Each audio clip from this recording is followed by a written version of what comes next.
मासेमारी आम्ही नेहमी करतो, पण कधी-कधी असं चित्तथरारक दृश्य आम्हाला नेहमी पाहायला मिळतं.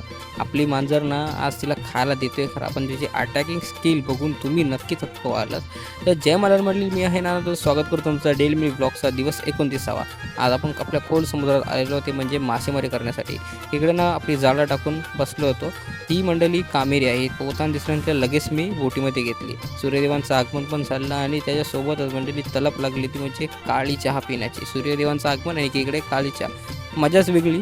तुम्ही कधी पियालं आहे का असं ते नक्की सांगा. एकीकडे ना म्हणजे डॉल्फिन मासे खूप आजूबाजूला पोहत होते. हे जे तुम्हाला लांब-लांब दृश्य दिसतंय ना, ते डॉल्फिन मासेच आहेत आणि ते ना मंडळी जाळामधले मासे खात होते. कारण आम्ही पापलेटची सुद्धा जाळं मारलेली आणि त्यातले मासे बरेचसे काही खाऊन पण टाकलेले. इकडे ना मंडळी दुसरी मुशींची जाळं टाकली होती आणि त्याला मुशा बरेच लागल्या होत्या. आज नाही करून एक अर्धा कॅन मुशीच होती. फटाफट मुशा आहेत ना काढून घेतल्या कारण आपल्याला परत घरी जाऊन बाजारात पण जायचं असं. इकडे मंडळी त्यासोबत ना थोडेसेच मासे वेगवेगळे आले होते. त्यात भिंग वगैरे पण होतं. तर मंडळी मुशा होत्या ना त्या कंडाभर मुशा होता. हा मंडळी चोर बघा.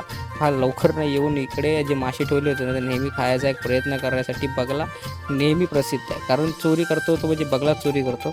इकडे ना मंडळी आपली 6 पॉईंटची सुझुकीची मशीन घेऊन आपण निघालेले ते म्हणजे घरच्या दिशेने. जाता जाता लगेच ना आपल्या बोटीच्या बाजूने आला म्हणजे हा भला मोठा डॉल्फिन. त्यांनी आला तर खरा कारण भीती काय वाटते का कधी पंख्या-बिंक्यात नाही जावा. पण हरकत नाही तो एवढा हुशार पण आहे. इकडे आपले मासे घेऊन फटाफट आपल्या कोपऱ्या दिशेने निघालो. तर मांजरनी मला बघताच तिने ओढायला चालू केला की दे मला. तर तिला पण काय दिलं. बाबा तिचा नेहमीचा एक मान तिला दिला आम्ही. तिने पण अटॅकिंग स्कीम नखं वगैरे कशी मारून ती नक्की घेऊन नाही गेली. ते बघा कुठे घेऊन खायला बघते. समोर खाण्याची तिला पद्धत नाही. लपून खायची लय तिला आवडते. इकडे ना मंडळी ह्या दोन्ही मुशात वेगवेगळ्या आहेत. हा आहे ना ही आपली नॉर्मल मुशी जी नेहमी असते ती आणि एकीकडे तुम्हाला दाखवताना ही मुशी आहे ना ही मुशी खूप मोठी होते. हे कोणाला माहिती नसेल तर तुम्हाला व्हिडिओ मंडळी कशी वाटली कमेंट नक्की करा आणि आवडल्यास लाईक करायला विसरू नका. चला भेटूया नवीन व्हिडिओ. तोपर्यंत तुमच्या आणि तुमच्या परिवाराची काळजी घ्या. Bye bye.